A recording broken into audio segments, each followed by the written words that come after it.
Hello students, मैं अंजलि पयाल स्वागत करती हूँ आपका आईसीटी वर्चुअल क्लासरूम देहरादून से। कैसे हैं आप सब लोग? उम्मीद करती हूँ आप सब लोग अच्छे होंगे और अपनी लाइफ में बहुत बेहतर कुछ कर रहे होंगे।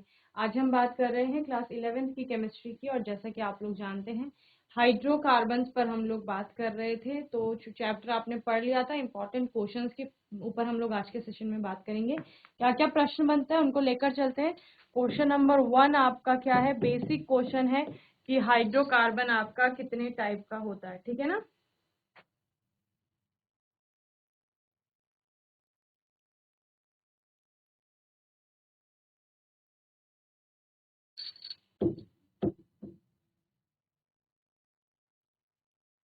Classify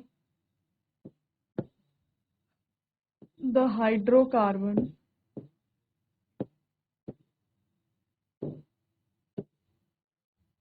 on the basis of carbon carbon bonds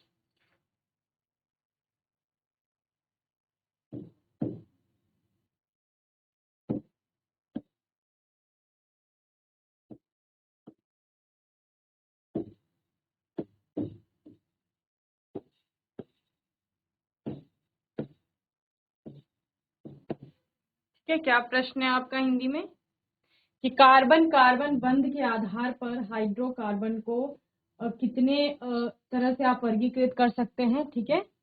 चलिए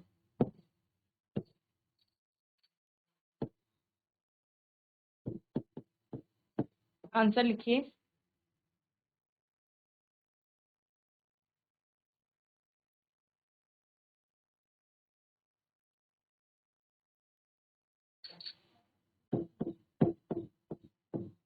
अकॉर्डिंग टू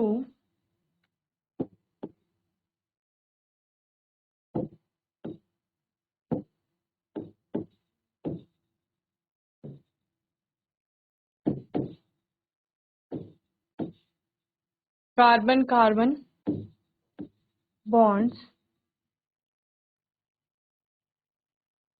बिटवीन हाइड्रोकार्बन और that occurs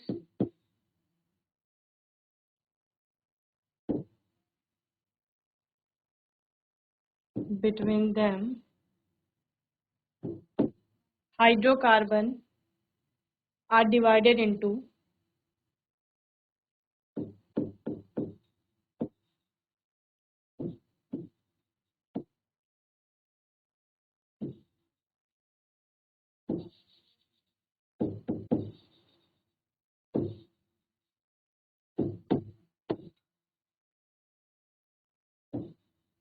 three category, three classes, कुछ भी आप लिख सकते हैं, ठीक है ना, या थ्री टाइप से आप उनको क्लासिफाई कर सकते हैं, ठीक है ना।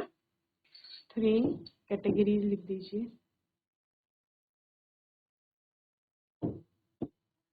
तो तीन कैटेगरी में हम ब्रॉडली या मेनली इसको क्लासिफाई करते हैं, जिनमें कि सबसे पहले आप बात करते हैं जहां पर कि तीन प्रकार के बंध की प्रकृति भी आप बता सकते हैं कि सिंगल बॉन्ड आ रहा है, डबल बॉन्ड आ रहा है, ट्रिपल बॉन्ड आ रहा है। तो सिंगल बॉन्ड को आपने रखा सैचुरेटेड के अंतर्गत, ठीक है ना।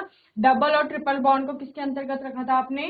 अनसैचुरेटेड के अंतर्गत रखा था। इसी तरह से आपने एक एरोमेटिक कंपाउंड्स की, एरोमेटिक हाइड्रोकार्बन्स की भी बात की थी, ठीक है ना।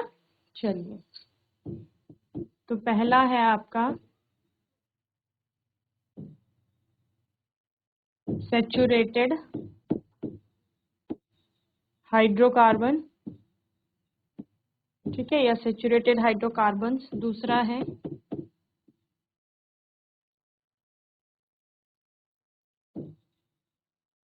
Unsaturated hydrocarbons,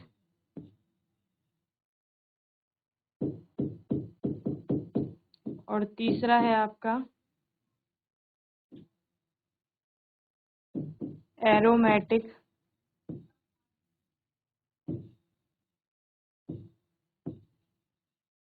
hydrocarbon, okay. चलिए, नेक्स्ट क्वेश्चन है आपका, बेसिक बेसिक क्वेश्चन हैं ये आपके।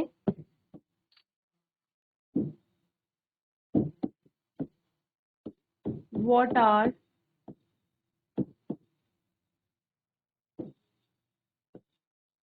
साइक्लोएल्केन्स, ठीक है ना। साइक्लोएल्केन्स क्या होते हैं, आप बताइए साइक्लोएल्केन क्या होते हैं। बेसिकली एल्केन ही है। साइक्लो वर्ड आपको बता रहा है कि साइक्लिक रिंग में आपको कार्बन एटम्स जो है वो दिखाई देंगे, यानी कार्बन जो है वो श्रृंखला में ना होकर के एक वलय के रूप में आपको दिखाई देंगे, ठीक है। चलिए,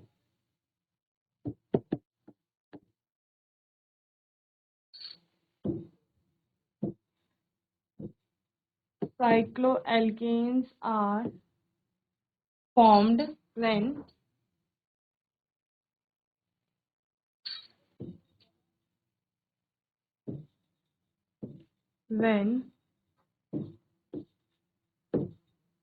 carbon atoms form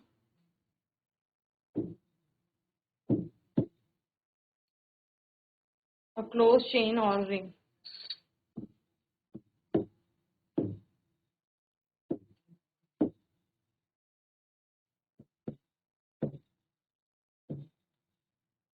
ठीक है, जैसे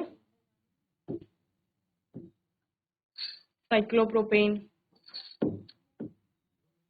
साइक्लोब्यूटेन, साइक्लोपेंटेन, साइक्लोहेक्सेन, ठीक है। इसी तरह साइक्लोहेप्टेन, साइक्लोऑक्टेन आपका आता है, ठीक है। तो ये सारे क्या है, देखो 3 कार्बन की श्रृंखला यहाँ पर बेसिकली है क्या, इस तरह से CH2 CH2 CH2, ये जो कार्बन है आपका वो खुली श्रृंखला में ना होकर के क्लोज्ड चेन में, यानी कि बंद श्रृंखला में आपको दिखाई दे रहे हैं। तो इनको क्या कहा जा रहा है, साइक्लो कंपाउंड, साइक्लो एल्कीन, क्योंकि सारे कार्बन सिंगली बॉन्डेड है, साइक्लो एल्कीन हो गया। ये इसमें भी इस तरह से आपका जो चारों कार्बन है वो क्लोज मैनर में आपको दिखाई देंगे।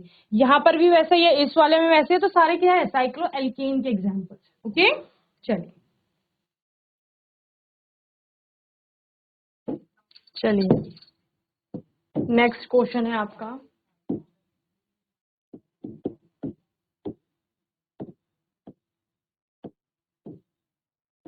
what is hydrogenation।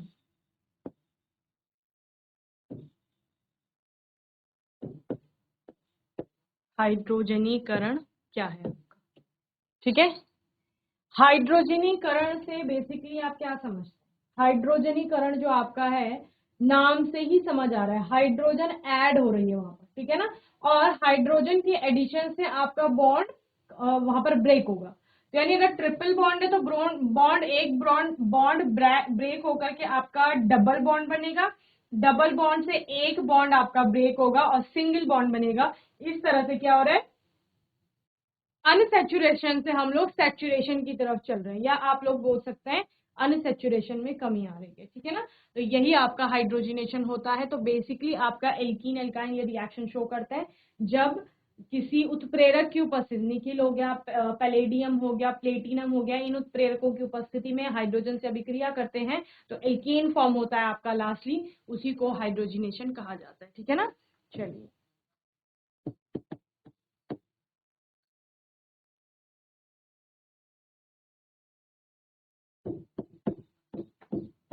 To produce alkane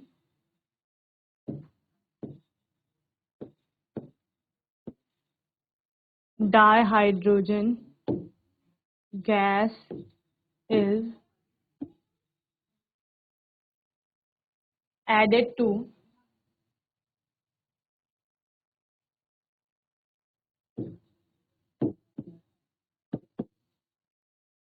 alkenes and alkynes in the presence of finely split catalyst such as platinum, palladium, nickel. ठीक है,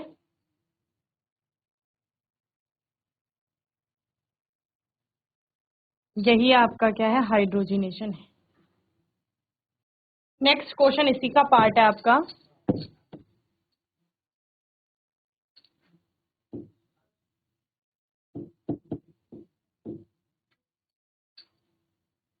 how would you convert ethene to ethane molecule? How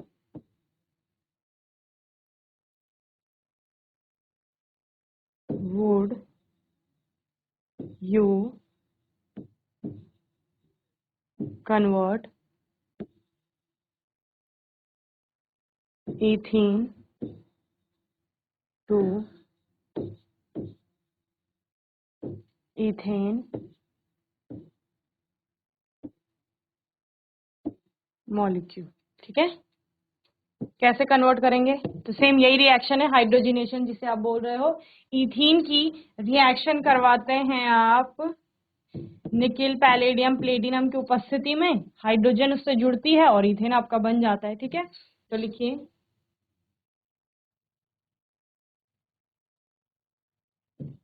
ethene है आपके पास CH2 double bond CH2,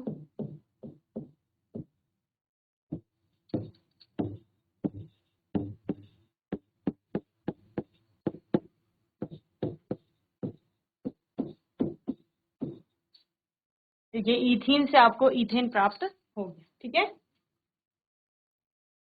चलिए next question है आपका।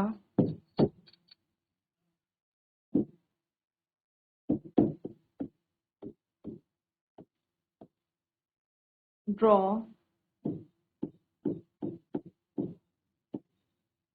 Eclipsed and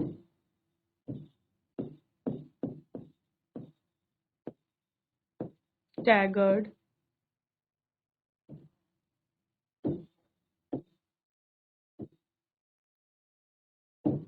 conformation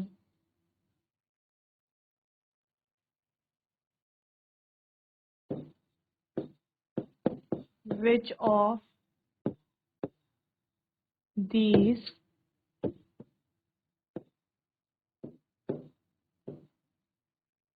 conformation is more stable and why?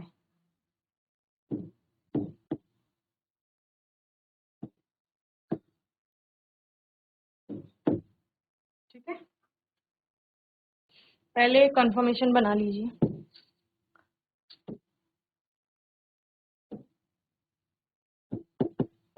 क्या है आपका, कार्बन है, कार्बन से हाइड्रोजन, हाइड्रोजन, हाइड्रोजन जुड़े हैं, दूसरा कार्बन है, इससे भी हाइड्रोजन, हाइड्रोजन, हाइड्रोजन जुड़े हैं। ठीक है, एक फॉर्म ये हो गई, दूसरा इसको घुमा लीजिए उल्टा।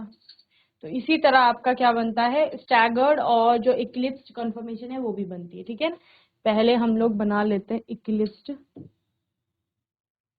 कन्फर्मेशन।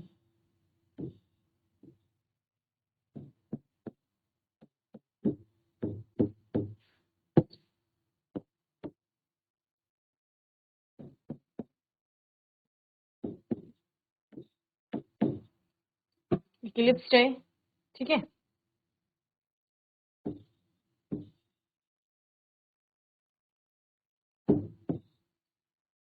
अब स्टैगर्ड।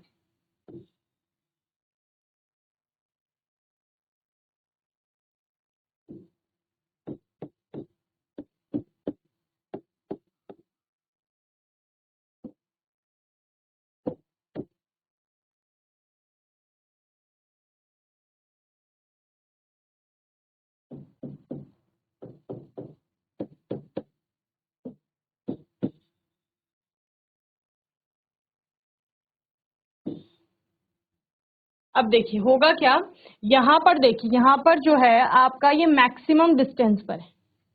अगर आप हाइड्रोजन की बात करते हैं तो ये दोनों किस पर है, मैक्सिमम डिस्टेंस पर है। अपनी मैक्सिमम डिस्टेंस के कारण मिनिमम रिपल्सन होगा, जिसके कारण ये वाली जो कंफर्मेशन है ये सबसे ज्यादा स्टेबल होगी। ठीक है ना। तो क्वेश्चन का पहला पार्ट ड्रॉ करना था तो ड्रॉ कर लिया आप लोगों ने। दूसरा पार्ट था कि which of this conformation is more stable and why. तो सबसे ज्यादा स्टेबल जो है वो स्टैगर्ड है, और क्यों है, क्योंकि वहां पर क्या हो रहा है, मैक्सिमम डिस्टेंस पर ये पाए जा रहे हैं, जिसके कारण मिनिमम रिपल्शन हो रहा है। बस ये आपको ध्यान रखना है। जल्दी से बनाएंगे फिर आंसर नोट करेंगे। ये प्रश्न पूछा भी जाता है कई बार, ठीक है।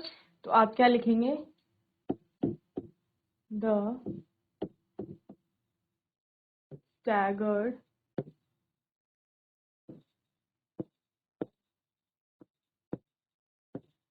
conformation is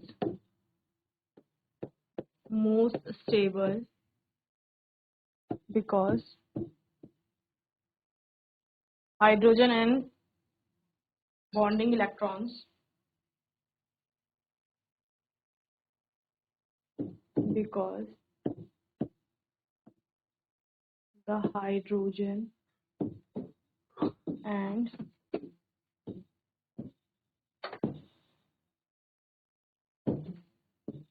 bonding electron pairs are at maximum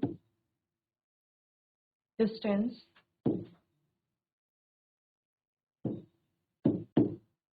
thus causes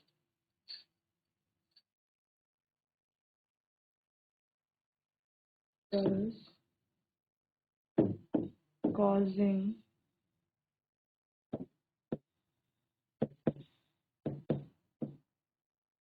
minimum repulsion। ठीक है।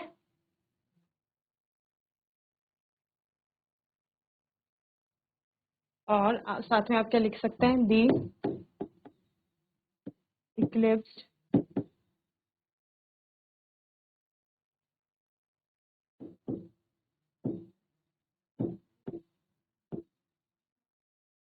conformation is least stable। Okay. और बीच में एक और कंफर्मेशन लाए करते हैं, स्क्यू कंफर्मेशन जिसको कहा जाता है आपका। चलिए नेक्स्ट क्वेश्चन है आपका,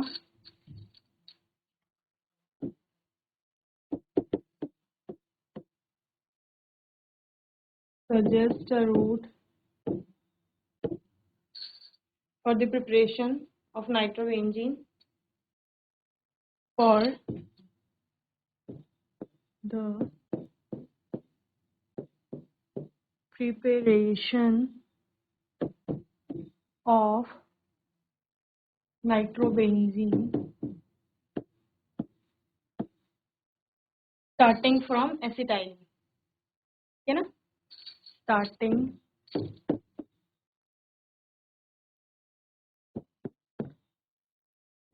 from acetylene।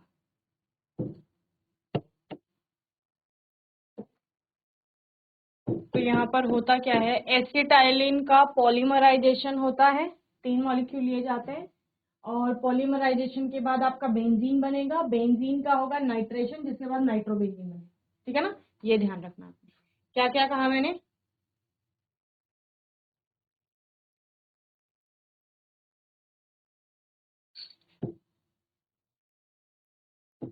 when passed through red hot tube on polymerization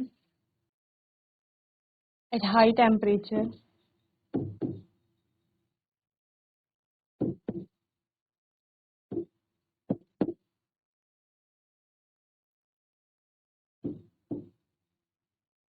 acetylene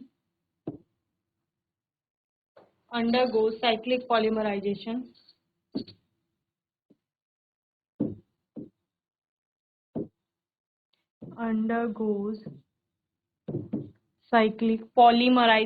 ठीक है ना,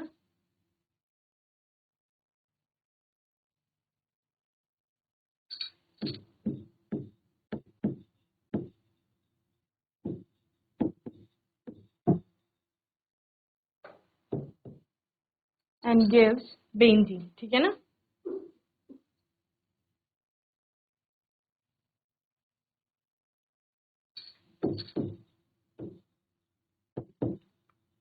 टू गिव्स बेंजीन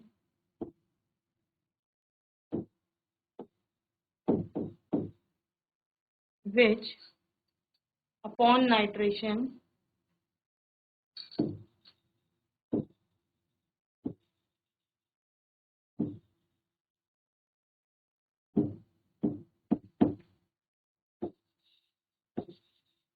give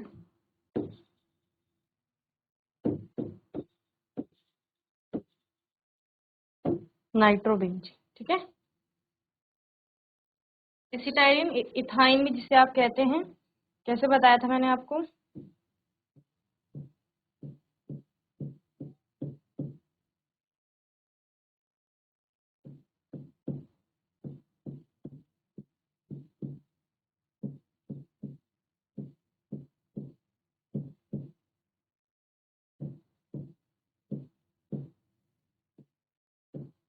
इस तरह से बॉन्ड ब्रेक होगा आपका, ठीक है, पॉलीमराइज होंगे, ये साइक्लिक पॉलीमराइजेशन हो रहा है।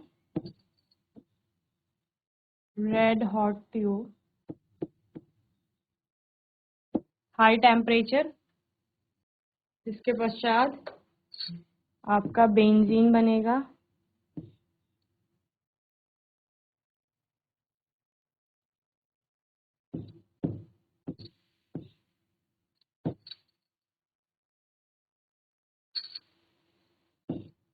जिसकी अभिक्रिया कराई जाएगी कॉन्सनट्रेटेड HNO3 और कॉन्सनट्रेटेड H2SO4 की प्रेजेंस में गर्म किया जाएगा, तो नाइट्रोबेंजीन बनेगा, ठीक है।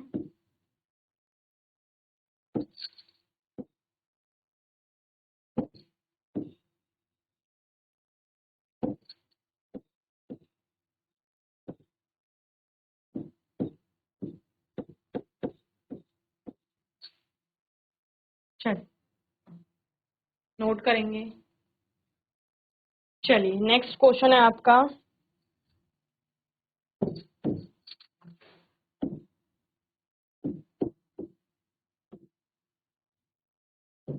Right the general formula of alkane and alkynes, ठीक है।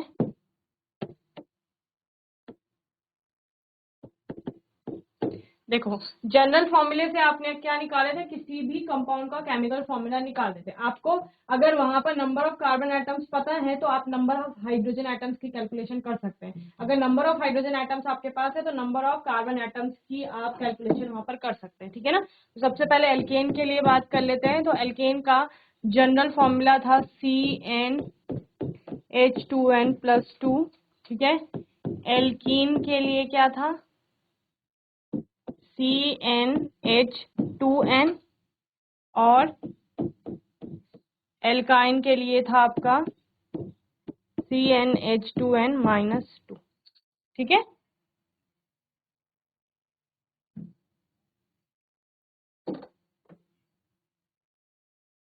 चलिए तो मैं उम्मीद करती हूँ आज का सेशन आपको अच्छे से समझ में आया होगा। आज के सेशन में हमने हाइड्रोकार्बन चैप्टर के कुछ और प्रश्नों पर बात की। आने वाले सेशन में हम कुछ और नए टॉपिक्स के साथ, नए क्वेश्चंस के साथ आएंगे, और तब तक के लिए ICT वर्चुअल क्लासरूम से जुड़ने के लिए धन्यवाद।